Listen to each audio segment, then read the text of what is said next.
suno.ai.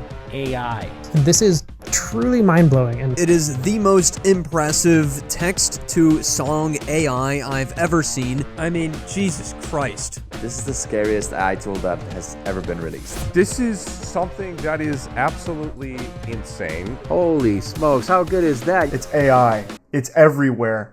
Does everyone just need to take a chill pill? They do. Everything is Suno right now, mate. People are talking about it. It's in the courts.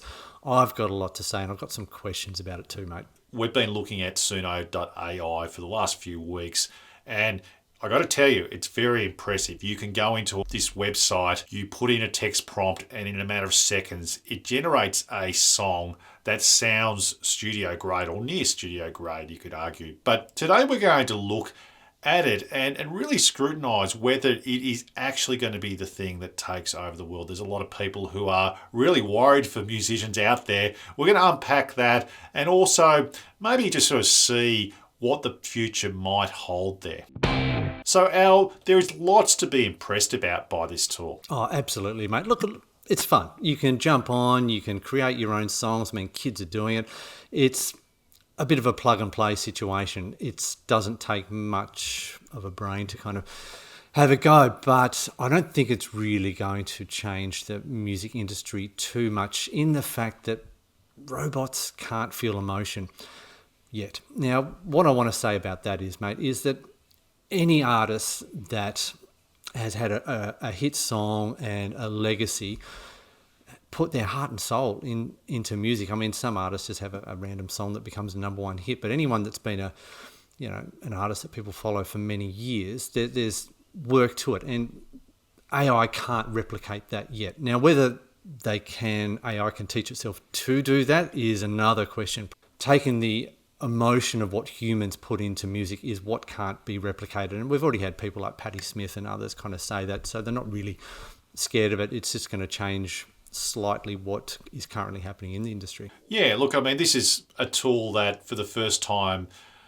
it feels like it's become a lean-in experience for the general public. Before, you'd listen to Spotify, you'd find the songs, the artists you liked, and you're able to hear what they have to say. This is where you're participating in the output, which is quite unique. But I mean, can we definitely say that any of these songs are going to be ones that we'll be remembering in 10 years' time, let alone next week? Mate, most of them I don't remember 10 seconds later. I mean, the market's so much flooded, and really, I don't know, mate. What it does well is it creates songs, if you're into Taylor Swift or radio-friendly kind of stuff, it does that kind of well. So it's obviously, scoured the internet and kind of developed its algorithms around that. But if you're kind of looking at anything outside the parameters of, indie kind of music or at the other spectrum, I don't think it's going to be able to really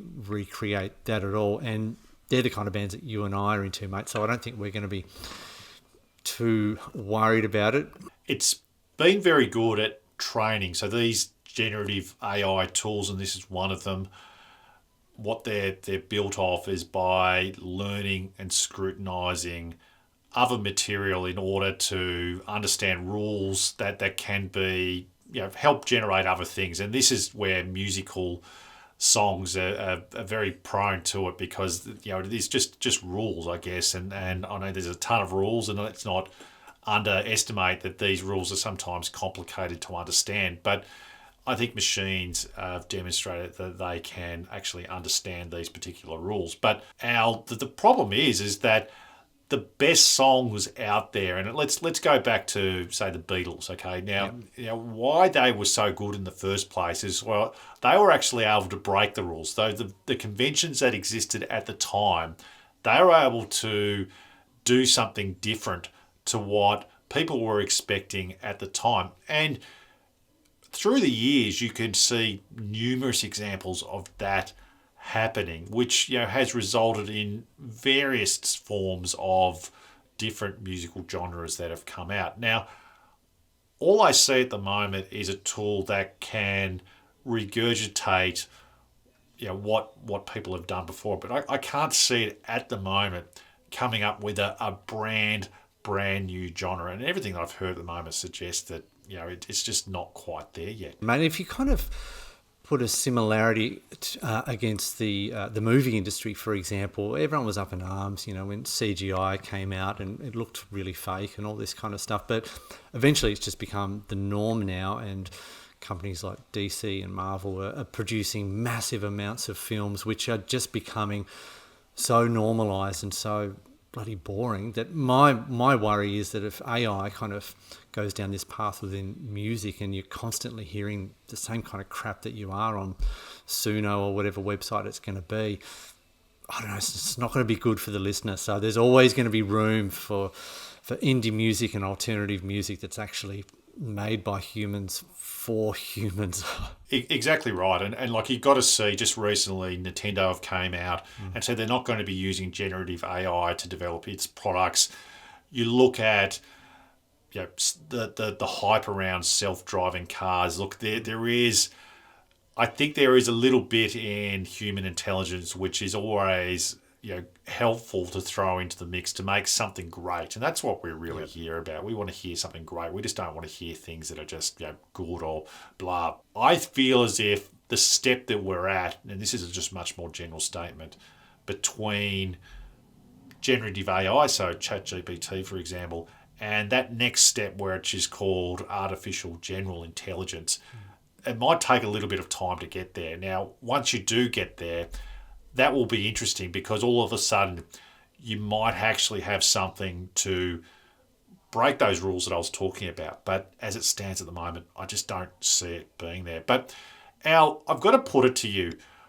I believe that this technology has been used by artists over the last couple of years. I really feel with some of the stuff that we've been listening to in particular that artists have been using AI to complete their songs. I feel as if there's been a lot of generic stuff that has been released. I don't know. I feel as if that means that there is a place for things, but I feel as if artists really do need to be careful in using this stuff for their own songs. Oh, completely agree, mate. You're not going to throw us a name out there. No, we want to keep this channel going. Look, I agree, mate. I'm sure there's artists that have been doing that, and there's probably some good there. Look, my final thing that I want to say is, mate, that thinking outside the square, this could open up opportunities for a lot of people who don't have access to music but have music within them. People with disabilities, people who don't necessarily have money for instruments and all the lessons and all that kind of stuff. I think there's lots of good to come out of this, but I really don't think it's going to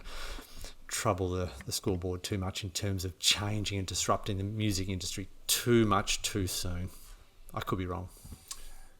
So let us know what you think in the comments. Do you think something like suno.ai is actually great, or is it just okay? I mean, let's remember that it's probably produced as many songs right now as what is on Spotify. Let us know in the comments, and we'll keep an eye on suno.ai over the next few weeks and months.